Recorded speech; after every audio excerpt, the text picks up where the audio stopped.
ভরতপুর তৃণমূল কংগ্রেসের প্রতিবাদ মিছিল তৃণমূল কংগ্রেসের এমএলএর বিরুদ্ধে।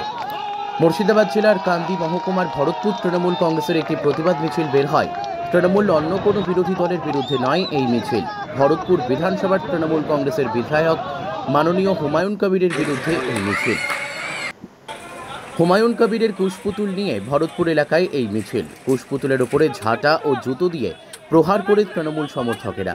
শেষে কুশপুতুলটি দাহ করা হয় অগ্নিসংযোগের মাধ্যমে। 30শে সেপ্টেম্বর একটি এমএলএ কার্যালয় উদ্বোধনের সময় ভরতপুর তৃণমূল কংগ্রেসের এমএলএর একটি মন্তব্য ঘিরে এই প্রতিবাদ মিছিল। এই মিছিলে সাধারণ তৃণমূল কর্মী সহ ভরতপুরের একাধিক তৃণমূল নেতৃত্ব এই মিছিলে পা মেলান। শেষে একটি সাক্ষাৎকার দেন ভরতপুর যুব তৃণমূল কংগ্রেসের সভাপতি মোহাম্মদ রানা। কি বললেন দেখুন তার চিত্র। Bureau report, S news Bangla. আজকে আপনারা বিশেষ দিন চলছে, আপনারা জানেন আজকে 2 অক্টোবর, যেখানে সারা বিশ্ব নন ভায়োলেন্স ডে পালন করছে।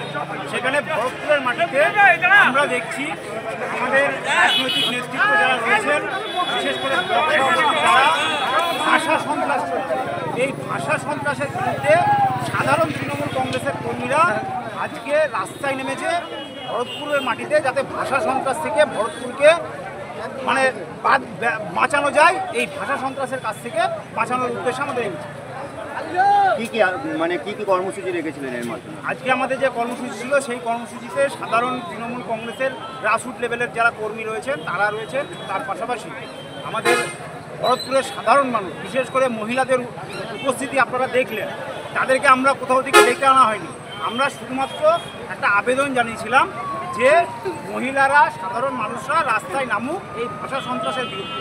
যে কুরুচিকর মন্তব্য আমাদের বিধায়ক করেছেন আমাদের ব্লক সভাপতি এবং জেলা সভাপতির বিরুদ্ধে, তার বিরুদ্ধে যে আবেদন আমরা রেখেছিলাম, সেই আবেদনে আপনারা দেখলেন মহিলাদের উপস্থিতি, প্রচুর পরিমাণে মহিলা উপস্থিত হয়েছিল। আজকে একটা মিছিল হলো, যেটা সিস্টার মোড় থেকে শুরু করে ভরতপুর বাজার হয়ে ভরতপুর বাস স্ট্যান্ডে শেষ।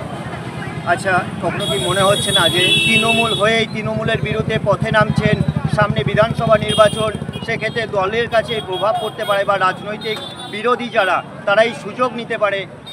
দেখুন, ভরতপুরে বিরোধী যদি কেউ থাকে সেটা হচ্ছে অন্য দলের কেউ নেই, আমাদের দলের মধ্যেই বিরোধী দল রয়েছে, তারাই হচ্ছে বিরোধী। এবার গল্পটা হচ্ছে, আপনারা জানেন যে বিধায়ক গত পরশুদিন একটা কার্যালয় উদ্বোধন করেছে। তাহলে 4 বছর পর বিধায়কের কার্যকাল প্রায় 4 বছর শেষ হয়ে গেল। 4 বছর পর তিনি আজকে একটা বিধায়ক কার্যালয়ের উদ্বোধন করছেন। তাহলে এতদিন 4 বছর মানুষ পরিষেবা পায়নি। তাহলে দল, আমরা যখন একটা রাজনৈতিক দল, সাধারণ মানুষকে আমাদের দায়িত্ব হচ্ছে পরিষেবা দেওয়া। সেই পরিষেবা থেকে যদি বঞ্চিত হয়, সেখানে যেই থাকুক না কেন আমরা তাদের বিরুদ্ধে প্রতিবাদ করবো। এটা আমাদেরকে মমতা ব্যানার্জি শিখিয়েছে। কি নাম আপনার? আমার নাম মোহাম্মদ রানা, সভাপতি ভরতপুর 1 নম্বর ব্লক তৃণমূল। আচ্ছা, এখানে কি আপনারা জনপ্রতিনিধি ছিলেন?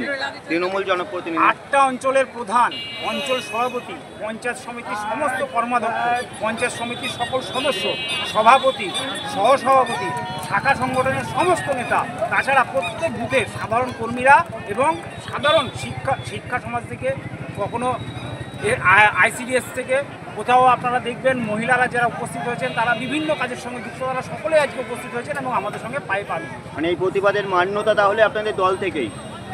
সেটা আমি বলতে পারবো না। আমাদের দায়িত্ব হচ্ছে প্রতিবাদটা করা। আমাদের উদ্দেশ্য হচ্ছে যে এই বিষয়টা সাধারণ মানুষের বা সাধারণ কর্মীদের যে প্রতিবাদ, সেটা আমাদের ঊর্ধ্বতন কর্তৃপক্ষের কাছে পৌঁছে, এটাই হচ্ছে আমাদের মূল উদ্দেশ্য। ধন্যবাদ। আমাদের ব্লকে আমাদের যারা নেতৃত্ব রয়েছেন, বিশেষ করে আমাদের ভরতপুর বিধানসভা বিধায়ক, তিনি যেভাবে ভাষা সন্ত্রাস করছেন, তার বিরুদ্ধে সাধারণ মানুষ হিসেবে ভরতপুরের আপামর জনসাধারণের পক্ষ থেকে আমরা একটা মিছিল করেছি। যে মিছিলের মূল উদ্দেশ্য রয়েছে আমাদের ভরতপুরের বিধায়ক যে কুরুচিকর মন্তব্য করেছিল, তার বিরুদ্ধে আমাদের এই প্রতিবাদী মিছিল। এই মিছিলে যারা উপস্থিত হয়েছেন তাদেরকে আমরা অসংখ্য ধন্যবাদ জানাই। আপনারা এই মিছিলে উপস্থিত হয়েছেন তার জন্য। এরপর বক্তব্য রাখার জন্য অনুরোধ করবো, এই বিষয়ে আরো আলোচনা করার জন্য অনুরোধ করবো ভরতপুরের সাধারণ মানুষের প্রতিনিধি, সাধারণ তৃণমূল কংগ্রেসের প্রতিনিধি এবং ভরতপুর রাজকান্তের মহিলা তৃণমূল কংগ্রেসের সহসভাপতি আর আসা চলা যায় ব্লক সভাপতির বিরুদ্ধে নির্বিচারে মন্তব্য করে চলেছে। দিনের পর দিন এই ভরতপুর মাটিকে অশান্ত করার যে প্রক্রিয়া চালিয়ে যাচ্ছে, আমাদের ভরতপুরের মানুষ সেটা মেনে নেবে না। উনি বিধায়ক হয়েছেন, আমরা বুক চিনিয়ে ভোট করেছিলাম ওনার। আজকে 4 বছর হতে চললো, ভাই কোনদিন কেউ কোনো কাজে পায় না। কোনো একটা ছাত্র তার একটা সার্টিফিকেট প্রয়োজন হলে তাকে খুঁজে পাওয়া যায় না। আর 4 বছর হতে যাচ্ছে উনি কার্যালয়ে